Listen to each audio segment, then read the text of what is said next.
박해를 통해 오히려 성장하는 복음 이런 제목으로 사도행전 16장 19절에서 40절 말씀을 우리가 함께 나누기를 원합니다. 성령의 인도함에 이끌려서 바울은 아시아에서 마게도냐로 넘어왔지요. 그래서 마게도냐 첫성 빌립보에서 이렇게 복음을 전하게 되었습니다. 이 빌립보에서 이렇게 바울 일행이 복음을 전하는 중에 예상하지 못했던 어려움을 맞이합니다. 그 어려움은 다름 아닌 귀신 들린 점치는 요정을 고쳐준 일로 인해서 심한 매를 맞고 감옥에 갇히게 된 그런 사건이었습니다. 상식적으로 생각해 볼 때 귀신이 들려 정상적인 생활을 못하던 사람을 정상적인 삶을 살도록 도와준 일은 결코 벌받을 일이 아니라 칭찬받을 일이지 않겠습니까? 또 영적으로 볼 때도 한 영혼이 귀신에게서 노임을 받고 하나님을 섬기게 된 것은 참으로 한 생명을 구원하는 귀한 일이라 할 수 있겠습니다. 하지만 이렇게 사도들이 귀한 일을 한 대가는 심한 매질을 당하고 감옥에 갇히는 것이었습니다. 그렇습니다. 복음을 전할 때 비정상이 정상이 되고 귀신에게 붙들림 바 되었던 영혼이 자유케 되는 구원의 역사가 일어납니다. 그렇지만 그 결과는 칭찬과 상급이 아니라 오히려 매질과 투옥이라는 전혀 그 수고에 합당하지 않은 결과를 맛볼 수도 있습니다. 그렇기 때문에 말씀대로 살면서 복음을 전하고 또 전하는 삶에 많은 어려움이 있다 하더라도 너무 낙심하거나 우리가 좌절하지 말아야 되겠습니다. 오히려 무릇 경건하게 살고자 하는 자는 세상에서 고난을 받는다 하는 말씀을 생각하면서 그런 고난들을 당연하게 생각하며 살 수 있어야 하겠습니다. 그런데 이렇게 복음을 전했음에도 고난과 핍박이 왔지만 그 고난과 핍박만 있었던 것은 아니었습니다.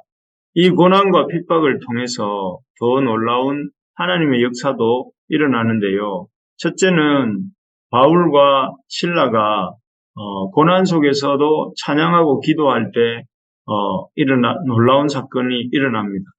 그것은 다름 아닌 지진이 일어나서 옥토가 흔들리고 또 옥문이 열리는 기적이 일어난 것입니다. 27절인데 보면 간수가 자다가 옥문들이 열린 것을 보고 라고 되어 있습니다. 26절, 27절에 그렇게 나오고 있습니다.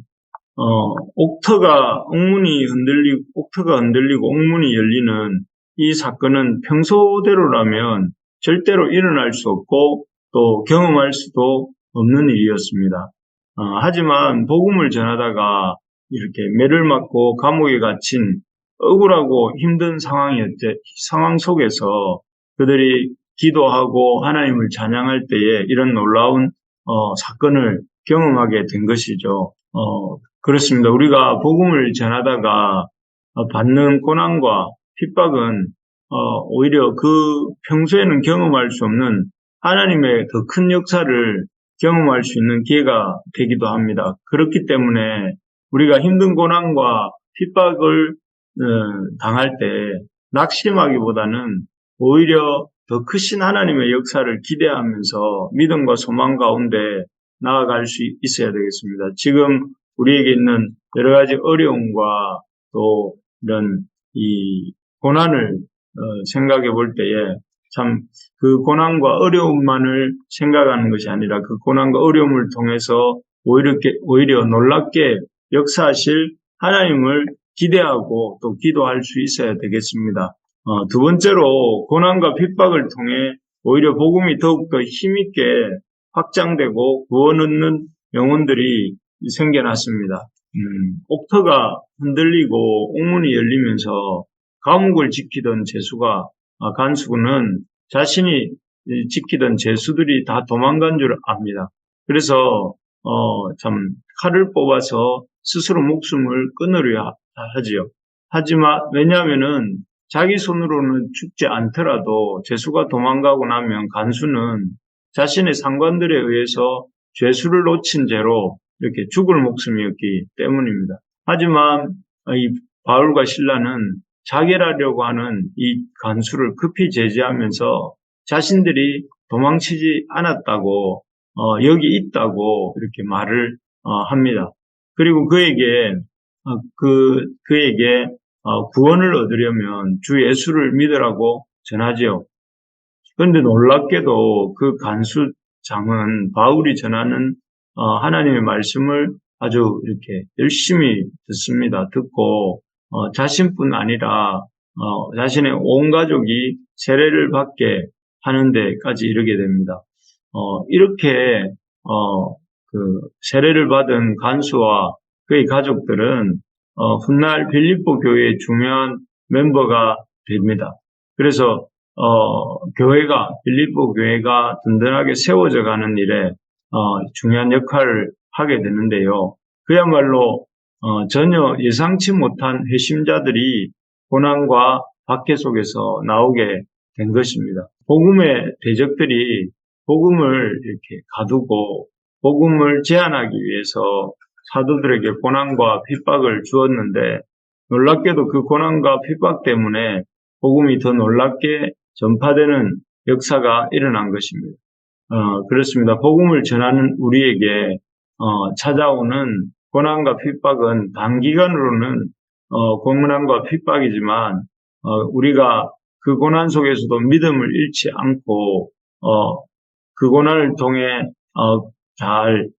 그 고난을 잘 헤쳐나갈 때에 그 고난을 통해서 영혼들이 구원을 얻고 복음이 놀랍게 확장되는 역사가 일어나게 되는 것입니다.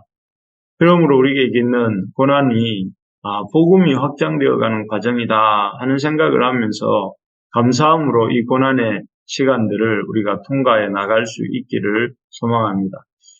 말씀을 정리하겠습니다. 복음을 전하는 일에 오히려 박해와 고난이 뒤따르기도 합니다. 그리고 그 고난과 박해를 통해서 우리는 참 깨닫게 되는 것이 하나님의 큰 역사를 경험하게 되고 나아가서 하나님의 복음이 전해져서 한 영혼이 구원받게 되는 이런 놀라운 역사를 보게 됩니다. 그러므로 우리가 고난과 박해를 두려워하지 말고 오히려 고난과 박해를 통해 복음이 성장할 것을 기대하면서 담대하게 우리가 복음을 붙들고 또 복음 안에서 우리가 해야 할 바들을 감당하면서 우리에게 맡겨진 삶을 살아가는 저와 우리 모든 부르심의 가족들 되기를 소망합니다.